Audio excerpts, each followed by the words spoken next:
the focus behind the regional tournament is a very simple focus. In discussion with the Guyana Football Federation, we found a number of things. And in my own outreach across the country, I found that we had tremendous talent that was not utilized in national sports development and in school development. So two things I asked the Minister of Sports to do. One is to bring together a pool of all our former national players in cricket and in football. And we'll have that pool of former national players trained in managing children, trained in doing youth work, trained in social skills. And then we will have those national players on a payroll deployed to every single region to support sports development.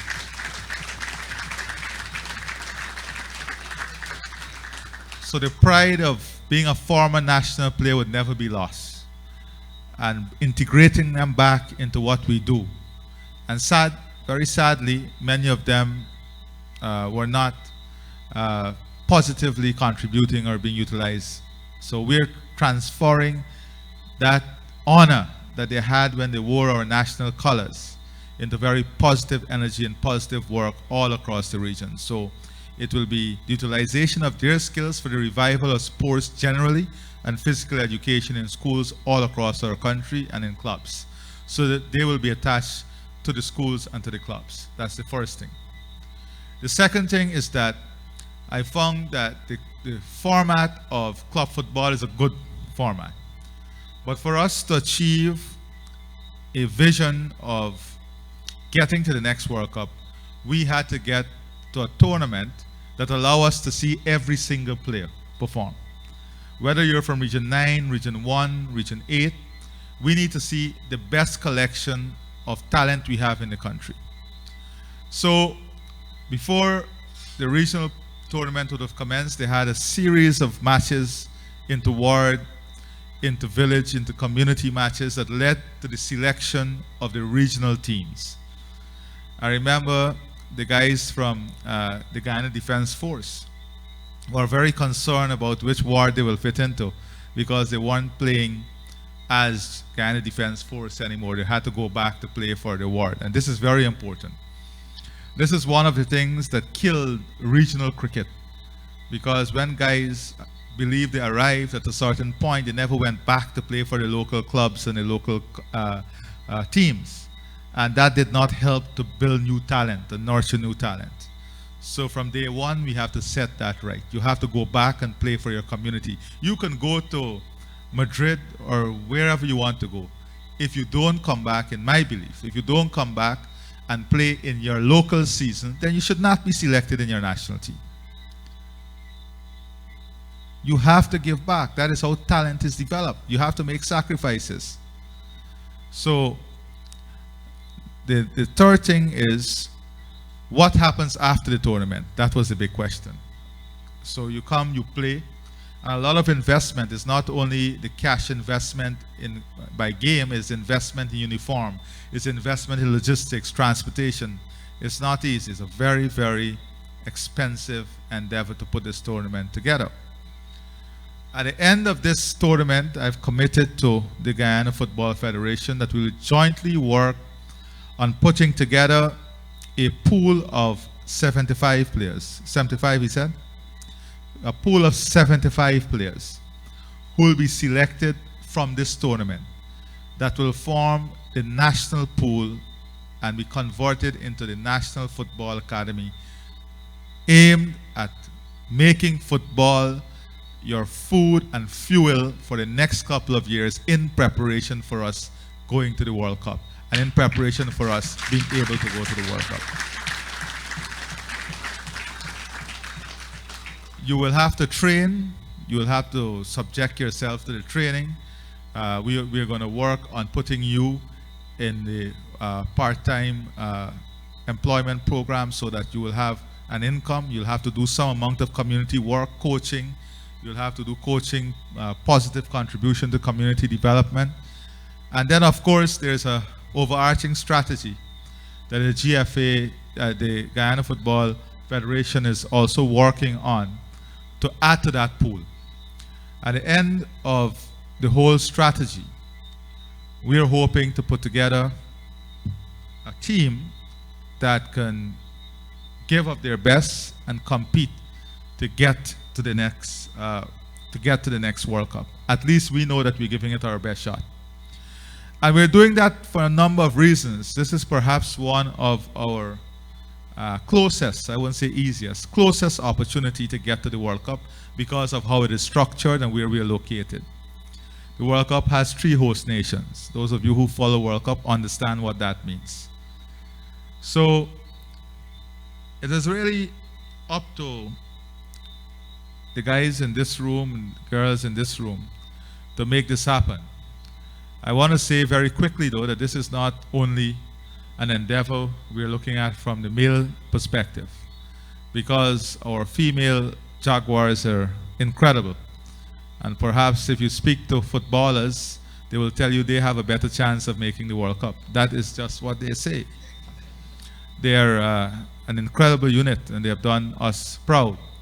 And we intend to invest in their development too. We intend to invest in bringing them in an Easter tournament, in a similar setting, so that they can also have this opportunity. Now, I believe that sports is a very important aspect of national life from many perspectives. Not only from a talent perspective, but culturally, socially, sports is critical. It is a unifying force. It is a transformative force.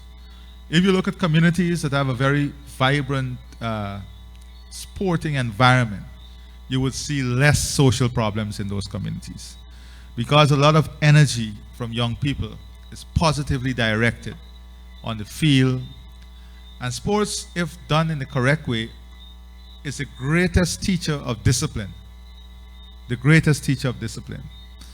Because if you look at the life of most successful athletes, are not successful only for a year and 2 years.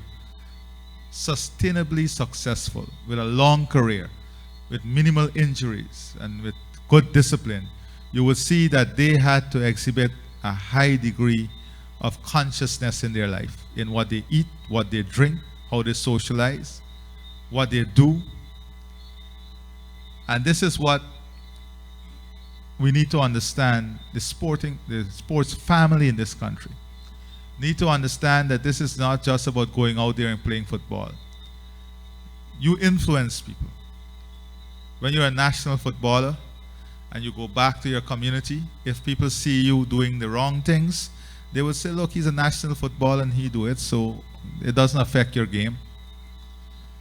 So all I ask for is for total commitment to this initiative, and to say to you that we in the government, we are committed to working with you in advancing this cause. For a matter of fact, we've already started discussion on next year's tournament to see how we can add an international flavor to the tournament. If we can get 2 teams from across the globe, we have our neighbors who are willing to come and to be part of the tournament. We're looking to see how we can attract international players, international figures to the tournament, so that it allows us to build capacity, build capability, build the seriousness of the tournament. As corporate Guyana gets involved from this tournament, and it depends heavily on the level of football you play, we see a massive investment in the future from corporate Guyana and from the government. Because if all of us around the table now understand that the vision is to take this team, to give our best, to take this team to the World Cup, then we will know that we are all working towards an agenda. You know, dreams are dead without work. You can dream all the beautiful dreams, but if you don't work to realize the dreams, then it's just dead. You're just having sleepless nights. So dreams, it's kind of dead without hard work. And work is directionless without leadership. You can plan all the great work, but if you don't have leadership, it's directionless. You'll have work all over the place, but there is no direction.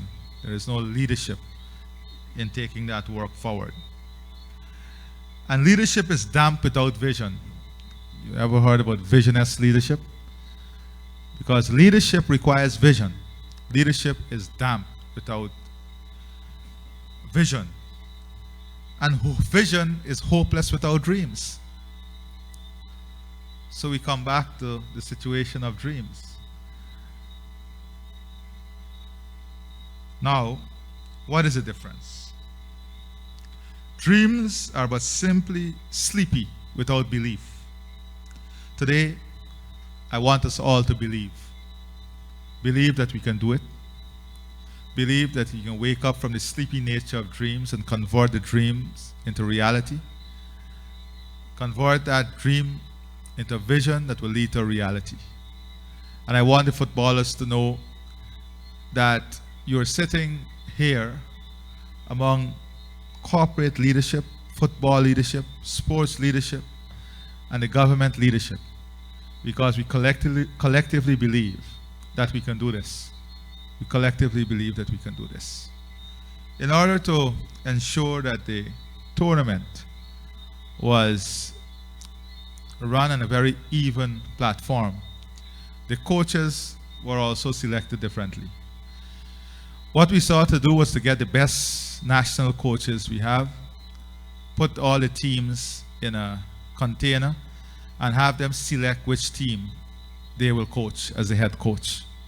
And the regional coaches are their assistant coaches, because this also will help us to develop our coaching capability. So you may find some coaches that you thought would be coaching a specific region that you think is the strongest region, coaching a region that they're not associated with. That is because the tournament was designed this way, to have an evenness about it. I think the teams have already selected, they're also selected who they're playing, and they know exactly what the schedule will be. We are hoping to have massive turnouts.